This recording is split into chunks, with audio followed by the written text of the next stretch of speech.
మీ business ని develop చేసుకోవాలని అనుకుంటున్నారా? అయితే వెంటనే మీ పబ్లిక్ కోట్ న్యూస్ ద్వారా L band ad, Aston band ad, scrolling ad with voice over, logo bug ad, video ads ద్వారా మీ యాడ్స్ ని పబ్లిష్ చేసుకుని మీ పరపతిని పెంచుకోండి. సంప్రదించవలసిన ఫోన్ నంబర్ 7729969299.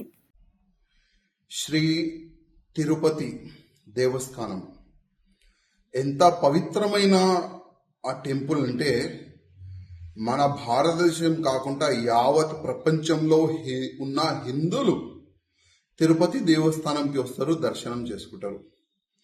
కానీ లడ్డూలో ఈ పందులు కానీ వేరే వేరే జంతువులు మొత్తం వాళ్ళ నెయ్యి కలిపినారు. ఆ మాట విని చాలా మంది బాధపడుతున్నారు.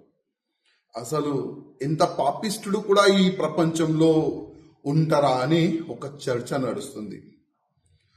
ఇవాళ ఒక న్యూస్ చూసిన ఒక టీవీ ఛానల్లో, ఎవరో అంటే ఆ గుడిని అపవిత్రం చేయడానికి ప్రయత్నం చేసిన వాళ్ళు ఇవాళ లేకపోతే రేపు దర్శనానికి వెళ్తారంట.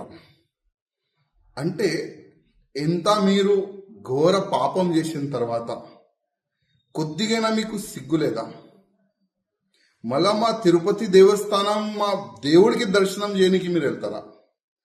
మా దేవుడి పైన మీకు నమ్మకం లేకపోతే మీరు ఎందుకు ఈ షోపుటప్ రాజకీయం చేస్తున్నారు? ఎందుకు ఈ షోపుటప్గా మీరు దర్శనం చేయడానికి వెళ్తున్నారు? నాకు అర్థమైతే లేదు. ఇవాళ మొత్తం మన తెలుగు సమాజం మీకు తిడుతున్నారు. మీరు దొరికితే చంపేస్తారు. అంత కోపం హిందూ సమాజంలో ఉంది. ఇవాళ పవన్ కళ్యాణ్ గారు ఒక మంచి మాట అన్నారు. ఒక మంచిగా ఒక చట్టం తీసుకొని రావాలని, ఒక హిందూ బోర్డు తీసుకొని రావాలని వాళ్ళు ఒక మాట పెట్టినారు. మేము ఎన్నో సంవత్సరాల నుంచి ఆ మాటని మేము రేజ్ చేస్తున్నాం. ఏ విధంగా వక్ బోర్డు ఉంది, అదే విధంగా హిందువులు కూడా ఒక బోర్డు ఉండాలని. కానీ ఇవాళ లేకపోతే రేపు మంచి దినాలు వస్తుంది. కానీ ఇవాళ ఆంధ్రప్రదేశ్ కాకుండా యావత్ భారతదేశంలో ఉన్న హిందువులకి నేను ఒక్క రిక్వెస్ట్ చేస్తున్నా.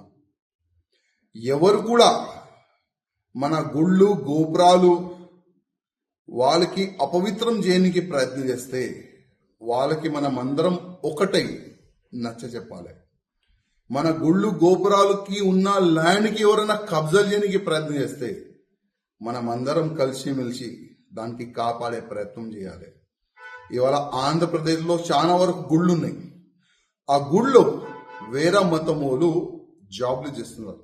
మా ధర్మం పైన మీకు నమ్మకం లేకపోతే మా గుళ్ళో మీకు జాబ్ ఎందుకు ఇవ్వాలి వీళ్ళకి జాబ్? ఇవాళ శ్రీశైలం దేవస్థానం కానీ మన తిరుపతి దేవస్థానం కానీ చాలా వరకు గుళ్ళో వేరే మతమోలు జాబ్లు చేస్తున్నారు. నేను ప్రత్యేకంగా చంద్రబాబు నాయుడు గారికి గతంలో కూడా ఒక లేఖ రాసిన, ఇవాళ కూడా నేను మా చంద్రబాబు నాయుడు గారికి రిక్వెస్ట్ చేస్తున్నా, మీరు దీనికి ఒక టాస్క్ ఫోర్స్ తయారు చేయండి, ఒక యాక్షన్ టీమ్ తయారు చేయండి. ఎవరైనా వేరే మతమోలు పేరు మార్చి గుళ్ళు గోపురాల దగ్గర అక్కడిక్కడ జాబ్లు చేస్తే వాళ్ళకి ఇమ్మీడియట్గా తీసేలాగా, వాళ్ళకి ఐడెంటిఫై చేసేలాగా ఒక టీంని ఏర్పాటు చేయాలని నేను ఆంధ్రప్రదేశ్ ముఖ్యమంత్రి గారికి రిక్వెస్ట్ చేస్తున్నా. అదేవిధంగా ఇవాళ వాళ్ళకి నేను ఒక మాట చెప్పాలనుకుంటున్నా. ఎవరైనా మా గుళ్ళుకి అపవిత్రం చేయడానికి ప్రయత్నం చేస్తారు, మా తిరుపతి దేవస్థానానికి అపవిత్రం చేయడానికి మీరు ప్రయత్నం చేస్తారు కదా, ఆ గుడికి వెళ్తున్నారు కదా, కొద్దిగా ఆలోచన చేయండి. ఆ దేవుడు ముందు పోయే ముందు ఒక్కసారి ఆలోచన చేయండి. మీరు ఏం చేసినారు? ఆ గుడికి అపవిత్రం చేయడానికి మీరు ప్రయత్నం చేశారు. ఒక్కసారి మీరు ఆలోచన చేయండి ఆ గుడికి వెళ్లే ముందు.